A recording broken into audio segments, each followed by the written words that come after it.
Now, before I give you the list, let me give you the formula. It's how I got this list. A little formula that my teacher, Mr. Schoaf, gave me when I was 25 years old. I've used it all these years. I also belong to a little group. We do business around the world. I've shared it with them. We all use it now wherever we go. It's a simple little formula, but I think you'll find it very valuable. Here it is. There's usually about a half dozen things that makes 80% of the difference. There's usually about a half dozen things that makes 80% of the difference. Great formula. Now, it's not exactly half dozen, it's not exactly 80%, but you get my concept here. Here's another way to put it. Keep looking for the few things that makes the most difference. For your good health, there's not 1,000 things you have to do.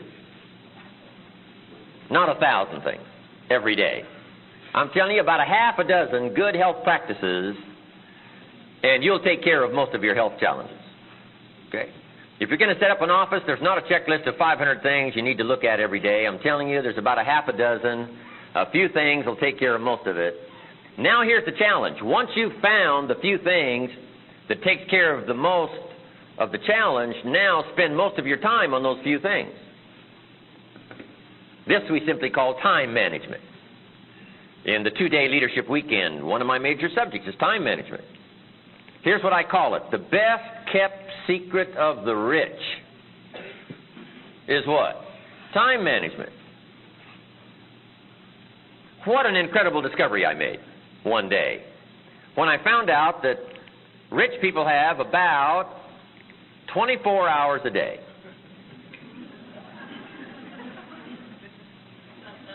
Right? And poor people have about what? 24 hours a day. Wouldn't that drive you mad till you found out what the difference was? How could you sleep nights till you found out what the difference was?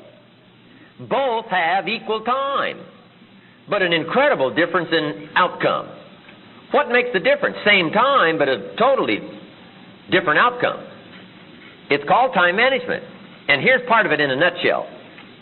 Look for the few things that makes the most difference, then spend most of your time working on those few things. In our leadership series, here's what we learned. Here's why a lot of people don't do well. They major in minor things. They spend too much time on things that don't count. And what else? They spend too little time on things that would count. They've got the ratios mixed up. So we teach our children what? Don't spend major time on minor things, things that don't count. And don't spend major money on minor things, things that don't count. It's easy to get the ratios mixed up and suffer the consequences. In the last 10 years, a guy's bought 2 tons of donuts and 2 books.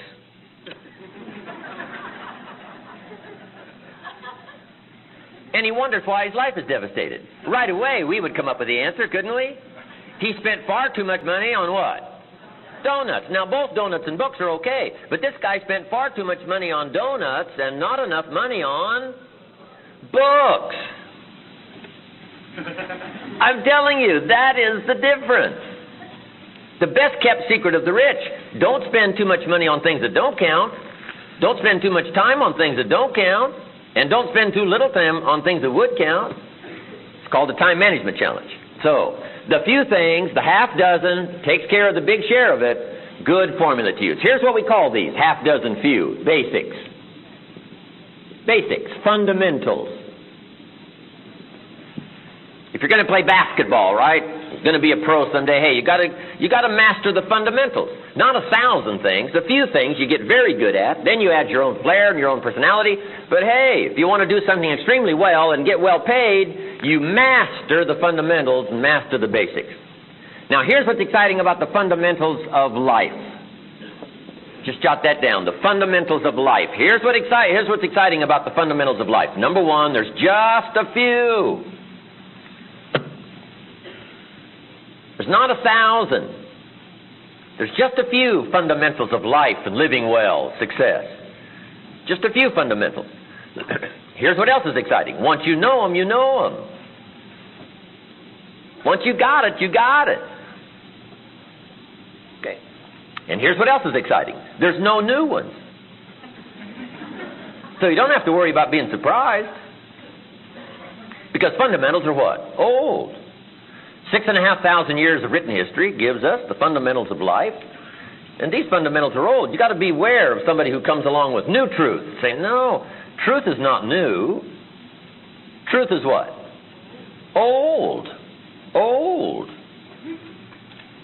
Now, there might be a new way of looking at it, maybe a new way to apply it to the 20th century, but just because you've discovered it, it isn't called new truth. So truth is old. Beware if somebody says we've got a new fundamental. Say, no, that sentence doesn't even make sense.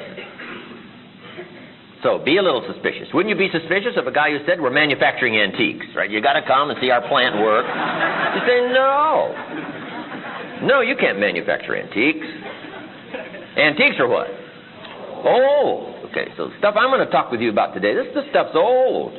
Let's maybe take a new look at it and see if we can understand a little more about it, but let's talk about some old stuff, some old fundamentals, right? Basics, major pieces of the life puzzle. How long written history of human life? 6,500 years. So, basic stuff, fundamental stuff. Now let's go through it. Here's number one. In fact, we might all agree on number one of the 5 major pieces to the life puzzle. Number one is philosophy. Philosophy. Our ability to establish a philosophy by using our mind, the ability to think, to process ideas and information. What an important function this is. Using the mind, the ability to think, process ideas and information, and establish our philosophy. Our philosophy that dictates our dreams for the future, objectives and purposes and goals, and a reasonable plan to get there in a reasonable amount of time. That's our philosophy. And this is what establishes our philosophy. And here's what's unique. Only human beings can do this. Only human beings can establish a philosophy. Reorder your life anytime you want to. Other life forms can't do it. Only human beings. A goose can only fly what direction in the winter? South. How come a goose has to go south in the winter? Because he's a goose. Can't go north, can't go any other direction. Driven by what? Instinct and the genetic code. But see, that's not true of human beings. We're not just driven by instinct and the genetic code. Human beings can go north in the winter. We can go south, we can go east, we can go west. We can do anything we want to. We can tear up an old life script the last 5 years and design a whole new 5 years. Only human beings can do that. The only life form on earth that can do that. Establish a philosophy and change your life anytime you want to. Change your income anytime you want to. Change your circumstances anytime you want to. Change location anytime you want to. Change it all, do it all, go any direction. Only humans can do that of all life forms on earth. Now, what's important is to develop the ability to use all of these possibilities here to develop a more refined philosophy. It will help you to order your life, pick up the values that you want, go for the treasures that are important to you. Philosophy. How important? Now, if you were to have asked me at age 25, if you would have met me at age 25 and you would have said to me, Jim Rohn, how come you find yourself living in America here and yet you're in such an unfortunate position? Pennies in your pocket after working 6 years, nothing in the bank, behind on your big mouth promises to your family. You live in America, you've been to at least 1 year of college. Wouldn't you legitimately have said to me, what's wrong here? If you would have asked me that question at age 25, it would never have occurred to me to blame my philosophy. That would never have occurred to me. I didn't know. And if you would have said, Jim Rohn, how come you find yourself in an unfortunate position here at age 25, embarrassed, I had more of a tendency to blame the government. It's those Democrats.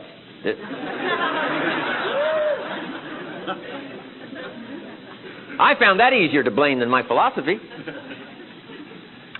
I used to blame interest rates. I used to blame taxes. I used to say taxes are too what? High. Guess what the top tax rate was when I first started paying taxes? 91%. Top federal tax rate. Now the top federal tax rate is what? About 33%. But people are still saying what? Taxes are too. See, that old dog won't hunt, we say in Mississippi. How can you use that excuse? If the tax rate's gone from 91% down to 33%, it can't be taxes while you find yourself in an unfortunate position. So I used to blame interest rates. I used to blame prices. I used to say things cost too much. You must be familiar with this old list. I used to blame the weather. I used to blame the traffic. I used to blame the company policy. I used to say, if this is all they pay, how do they expect you to do well by your family and save for the future and become financially independent? If this is all they pay, that's what I thought was wrong with my life at age 25, all this stuff out there. Then I found out that that was not it. Here's what I found out. All the stuff that I used to blame, we call the wind. The wind. And it is true, we all need a wind to take us somewhere, but here's where we want to finally arrive. We finally want to arrive where we've got treasures, and we've got values, and we've got productivity, and we've got success, we've got lifestyle, equities of all kinds, whatever makes life unique and worthwhile. Here's where we want to arrive. Now, we've got a pretty good wind blowing in America, probably the best wind that's ever blown in 6,500 years of recorded history. I mean, it can't blow much better than it blows here. You say, well, then how come this wind is not blowing me to a good place? Well, you can't depend just on the wind. Here's what makes the difference, the set of the sail. And you've got to make that little note. The same wind blows on us all. The difference is the set of the sail. And that's what I want to share with you today, the set of the new sail. That's what the sermon is for on Sunday morning. Help you set a better sail. That's what books are for. That's what learning is for. That's what school is for. So that this wind doesn't just blow you on the rocks, doesn't just blow you on the beach. It's true, some people do so little constructive thinking, they don't even have their sail up. So you can imagine where they're going to wind up. What? It's called disaster. But I'm telling you, if you do just a little constructive thinking, let your mind go to work on ideas and information, refine your philosophy, and set a better sail, I'm telling you, you can get so good at this that after a while you could care less about the wind that blows. It will not frighten you anymore. Because now you've got the information. Now you've got a refined philosophy that's given you a firm footing, that's given you something to put up this sail so that regardless of the wind that blows, it takes you exactly where you want to go, where you want to arrive. And that's what made the difference for me. The set of the sail, the thinking process, the ability to come up with ideas and information. Make your life unique and worthwhile. Now, what is philosophy? I've been teaching kids for the last 18, 19 years, how to be rich by 40. In fact, I'm coming out with a new book. My fourth book will probably be ready early next year, and I think the title is going to be, Of Course Kids Should Pay Taxes. It's going to be a good book. You're going to like it. Right? In California, kids do pay taxes. So the big debate here is, should they? That's a good question. Should they?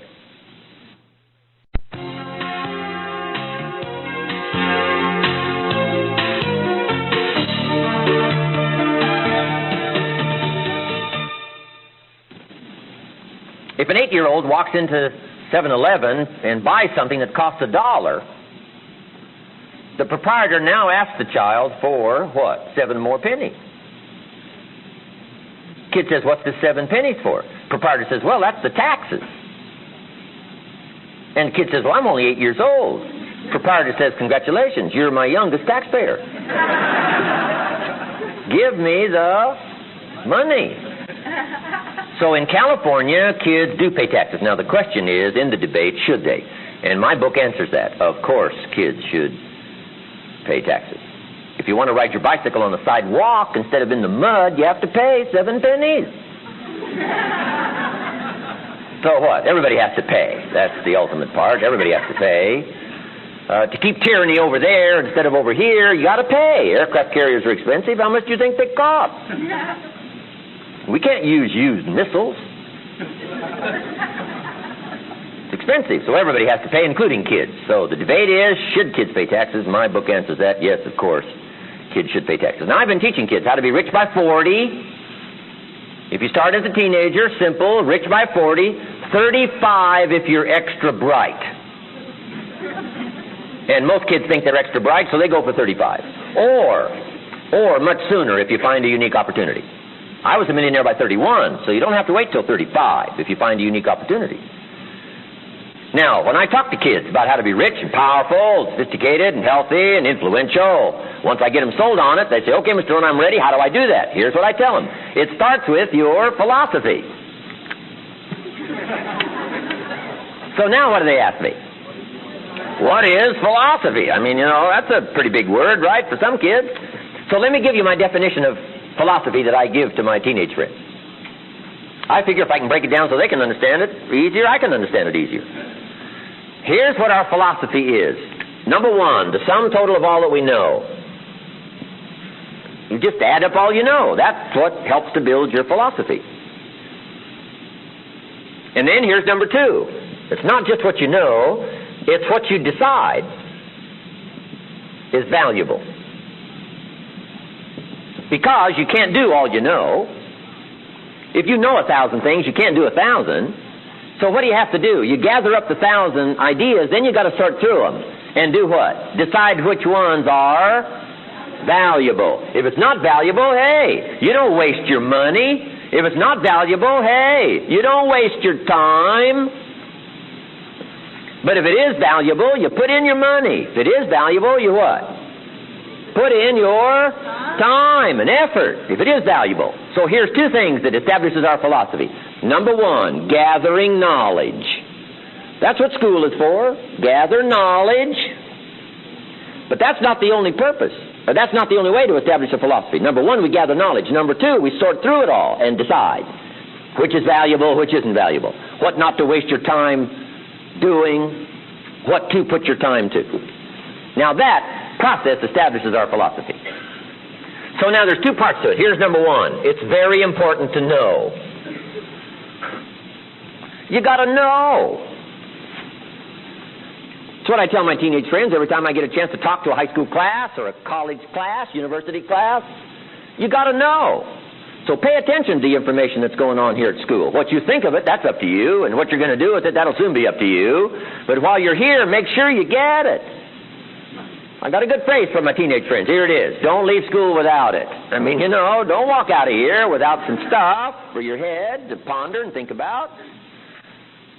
I told the Newport Harbor high school kids, I said, there's nothing worse than being stupid. You got to know. Being broke is bad, but being stupid, that's what's really bad.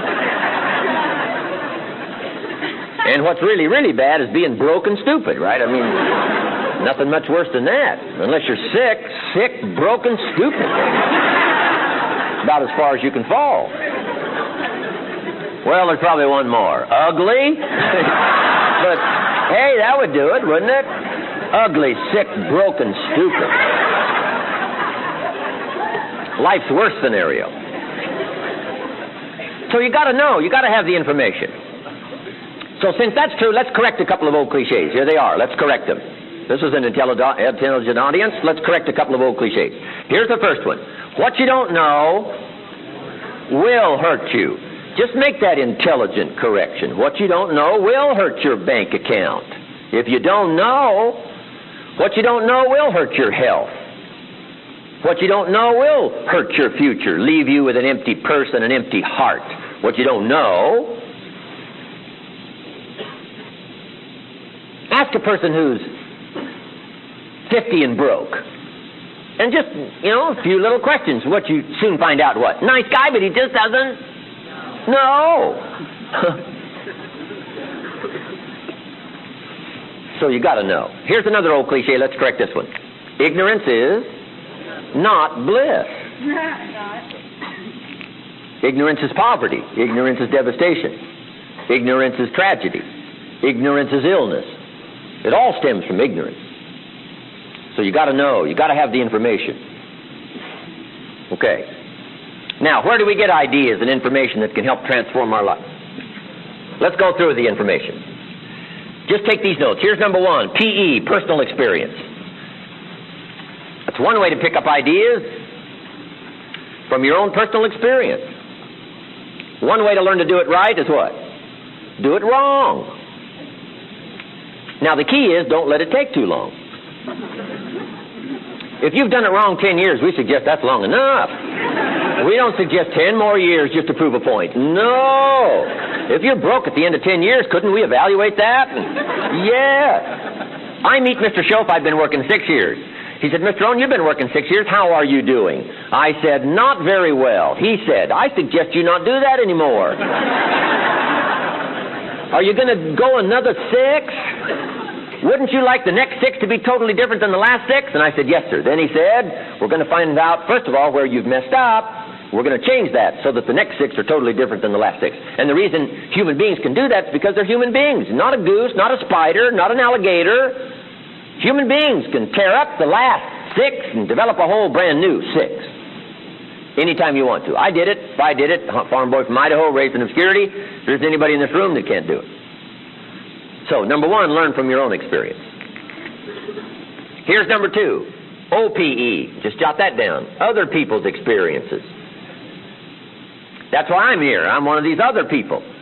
If I come along and share with you, no telling what I might save you from. You got to listen to other people. Save you a bankruptcy. Listen to somebody. Save you a divorce. Listen to somebody. Save you loss of a friendship. Okay? Listen to somebody. Save you a tragedy. Save you from falling out of the sky. Save you from a cardiovascular disaster. Save you. So other people can be so valuable. Now the other people are divided into 2 categories. Here they are. Number 1, failures. You got to listen to the failures. It's too bad failures don't give seminars. I'm telling you, it'd be valuable.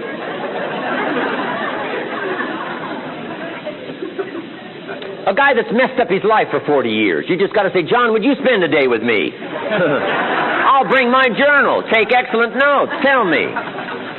Good-looking guy like you, got a beautiful family, every reason for doing well, threw it all away. Tell me how you messed up. I'll take the notes. So here's the clue. Learn from negative as well as positive. Learn from failure as well as success. That's why the Bible is such a good book. I'm an amateur, but I'm telling you, it's a good book. Why? It's got a list of stories on both sides of the ledger, human stories. One list of human stories in the Bible is called examples. Do what these people did. Look how it worked out. And the other list is what? Warnings. Warnings. Don't do what these clods did. It's disaster. What a good book with 2 sets of stories on the positive and the negative side. So learn from failure as well as success. In our leadership series we teach, find out what poor people read and don't read it.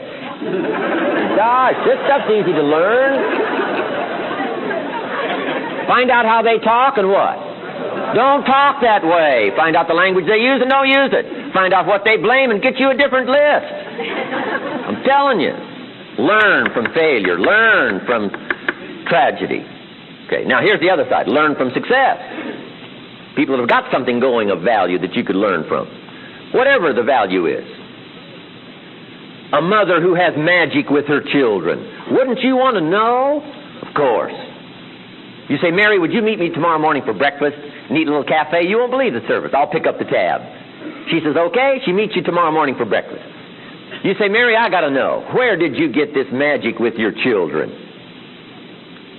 She says, well, to be honest with you, up until 3 years ago, my kids were out of control. And then I read this book. I went to this class. And they gave me a little 1, 2, 3 program. And I've been using that now the last 3 years, and that's how come I got this magic with my children. Would that be a valuable breakfast? Would you pick up the tab? Of course. Here's what can save you so much heartache and put you on the road to wealth and power and success, and that is picking up the information from other people. Now, here's part of how you do it. Number 1, observe, watch what's going on. Some people are doing it right, and what? Some people are messing it up. Just watch what's happening during the day. Watch what's going on. Here's a good phrase to keep in mind the rest of the 90s, getting ready for Century 21. Pay attention. Don't just stagger through the day. In leadership, we discuss, most people are just trying to get through the day. Here's what wise people learn to do. Get from the day. Learn some lessons before the day is over by just watching what's going on. Here's number 2, and that is to listen. You've got to become a good listener. Now, it is challenging, listening well. Here's why. So many voices want our attention. How do you sort through all the voices today? I'm telling you, it's a challenge. Radio voices and television voices and religious voices and advertising voices and commercial voices, family voices, community voices, political voices, voices of all kinds. How do you sort through all that and not waste your time on voices that don't count? I'm telling you, it's a challenge. But you got to do like tuning in your radio. Tune out the static and tune out the shallow and tune out the silly. Find a voice of value, stay for a while. Keep tuning, find a voice of value, stay for a while. That's the clue. On Sunday morning, we ask you to come and what? Stay for a while. Listen to a voice of value. We ask you to come to a seminar and what?